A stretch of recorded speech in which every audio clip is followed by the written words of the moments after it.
E aí, aluna? Nós resumimos aí 34 anos de história do Brasil.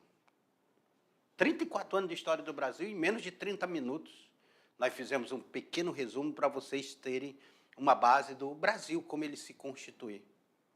Mas como é que o Enem trabalha isso em suas questões? Como é que as construções de itens do Enem vão trabalhar essa questão da história do Brasil? Olhe na tela para vocês. Olhe na tela para vocês como é que vem. Olha essa questão. A respeito do contexto que foi concebida a Constituição de 1934, o historiador Marco Antônio Villa fez as seguintes considerações.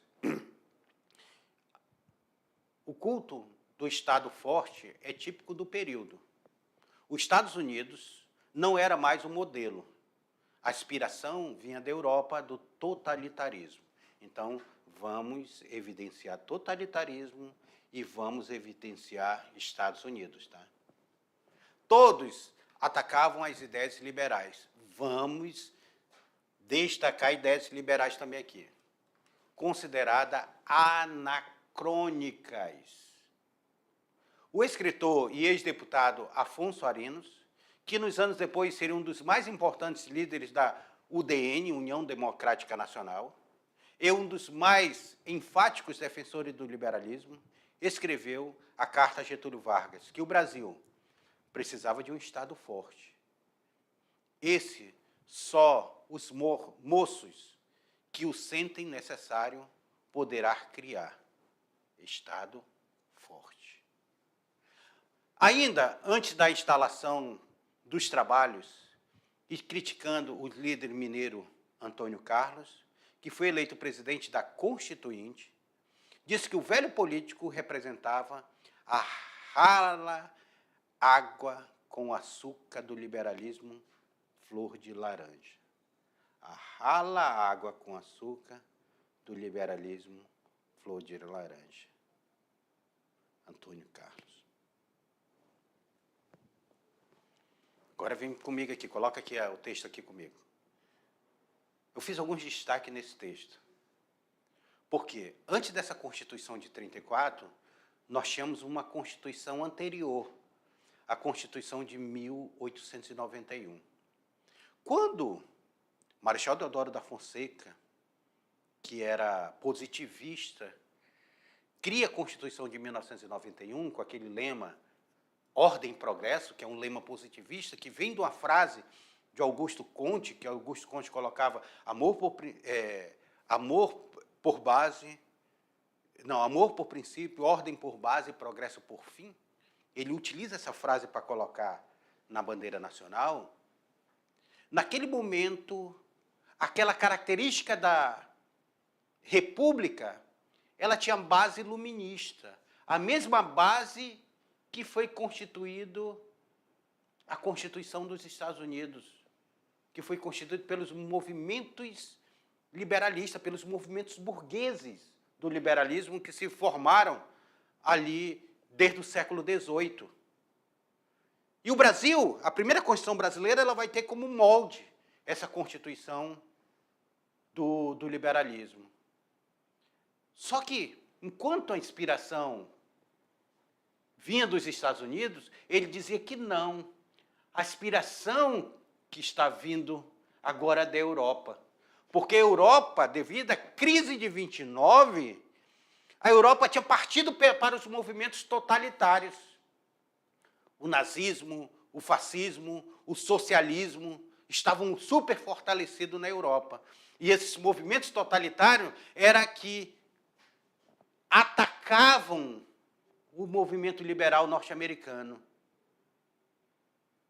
E ele dizia que, o autor dizia, nós precisamos de um Estado forte e não uma rala água com açúcar do liberalismo flor de laranjeira que Antônio Carlos, que era o ministro constituinte, pregava. Olha aí como o texto traz um debate sobre a Constituição norte-americana e essa nova Constituição que estava sendo formada para o Brasil. Tanto é que a Constituição de 34, principalmente a de 37, ela vai ser uma Constituição baseada no El Lavoro, no é o lavoro. Sabe de quem é essa Constituição? Da Itália, de Benedito Mussolini. Mas vamos lá a questão, volta aí na tela para vocês. Vamos lá, que eu fiz ali um apanhado sobre a questão. Na tela para vocês aí, volta aí. Coloque na tela. Partindo das considerações de Villa, é possível afirmar que o culto do Estado forte nessa época era uma característica restrita da América Latina. Será que não tinha na Europa, não? Ele não fala que tem na Europa? Portanto, o autor erra ao dizer que o modelo europeu era totalitário? O culto ao Estado forte e a rejeição das ideias liberais foram abandonados em 1937, na ocasião da Constituição do Estado Novo? Acabei de falar para vocês que, muito pelo contrário, foi fortalecido. A referência dos Estados Unidos de não serem mais um modelo remete à Constituição de 1891, a primeira da República. O governo constitucional de Vargas caracterizou-se pelo pluralismo político e pela política de descentralização do poder na esfera do executivo? Muito pelo contrário. As ideias liberais triunfaram no governo constitucional de Vargas, tendo prosseguido em franco desenvolvimento durante o Estado Novo de 37. Será que foram as ideias liberais ou as ideias totalitárias? E aí? Aí, basicamente, o professor já respondeu para vocês, né? A questão correta é a letra C. A referência dos Estados Unidos foi a referência da Constituição de 1891. Mas elas não seriam mais o modelo para essa nova Constituição. Essa nova Constituição, ela buscava um Estado forte, buscava um Estado soberano, com base... Olha aí, eu coloquei um pequeno texto para vocês. A Constituição de 91 foi claramente inspirada no modelo norte-americano, particularmente em termos de organização do Estado, federalismo e a divisão de poderes, executivo, legislativo e judiciário, tá? Naquele momento, o Brasil tentava se afastar do modelo monárquico e, ao estabelecer uma república, encontrou no sistema dos Estados Unidos um exemplo a seguir. No entanto, na década de 30, o contexto político e ideológico era bastante diferente. A Constituição de 34 foi formulada em um cenário de crise econômica, polarização política e crescimento de ideologias autoritárias na Europa, como o fascismo e o nazismo. Nesse período, os Estados Unidos já não era visto como um modelo ideal. A tendência no Brasil, como em vários outros países, foi de fortalecer o Estado central e, eventualmente, adotar o regime mais autoritário, culminando no Estado Novo de 1937. Assim, o culto ao Estado forte, mencionado por Villa, era um reflexo dessa mudança de inspiração, passando das ideias liberais americanas para ideologias europeias totalitárias da época. Ok? Olha o que o texto traz para vocês, a explicação disso aí. E agora, a mão na massa. O que nós temos de mão na massa aqui? Debate simulado, Tribunal Popular sobre o governo Vargas. Olha o que vocês irão fazer, gente. Proporcionar uma compreensão crítica e reflexiva sobre a política de Getúlio Vargas durante o Estado Novo, abandonando tanto aspectos positivos quanto negativos, por meio de um debate estruturado em formato de julgamento. Vocês vão colocar... Olha o que eu fiz aqui para vocês. Eu vou fazer vocês colocarem Getúlio Vargas no banco dos céus nesse debate. Por quê, alunos? Vocês vão ser divididos em três grupos aqui. Vocês serão divididos em 3 grupos. Um grupo será o grupo de acusação. Outro grupo será o grupo de defesa. E o terceiro grupo será o júri, que vai julgar entre acusação e defesa. E agora? Getúlio Vargas foi um bom ou foi um mau governo? Quem decide é vocês. Volta aí na tela aí, meu diretor.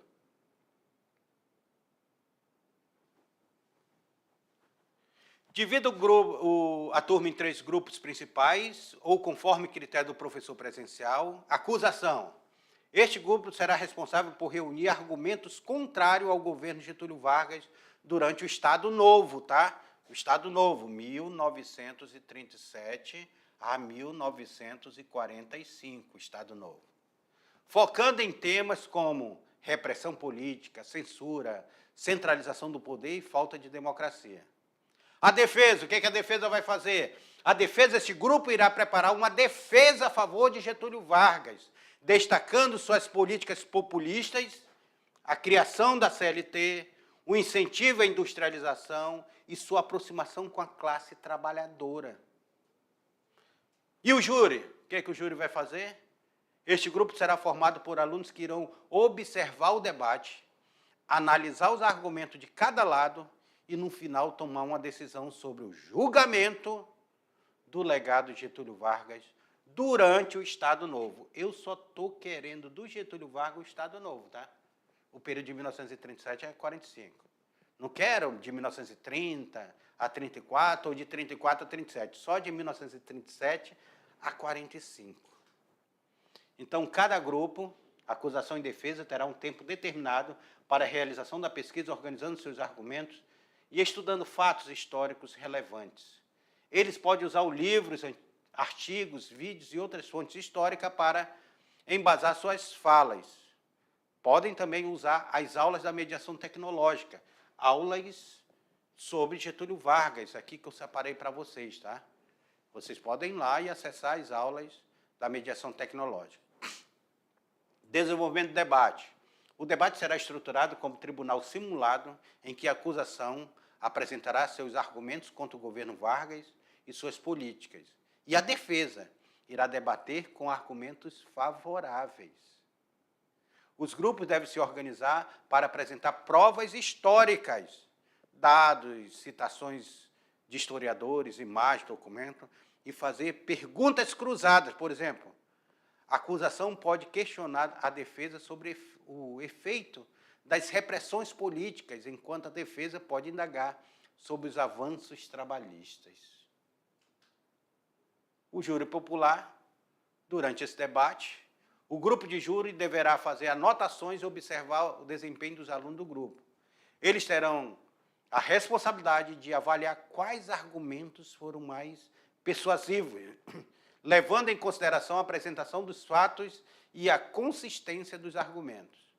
Veredito: no final do debate, o júri se reunirá para deliberar e emitir um veredito sobre o legado de Getúlio Vargas durante o Estado Novo, justificando sua decisão com base no argumento ouvido. E aí, a discussão e reflexão final, gente. Depois do júri, der seu veredito, abra uma discussão geral com a turma sobre os seguintes pontos. Como as políticas de Vargas afetaram o Brasil a curto e longo prazo? O que podemos aprender com o governo Vargas sobre as relações entre populismo e autoritarismo? Vargas foi, em última análise, um defensor do povo ou um ditador oportunista? Como o debate revelou a complexidade da análise do período histórico controverso? Então, aí é com vocês, aí estão os recursos necessários, a defesa e a acusação, ou sugestões de temas aí. Meus queridos, agora é com vocês. Sejam criativos, sejam participativos. Estudem sobre isso, que vocês vão adorar a atividade. Até a próxima aula.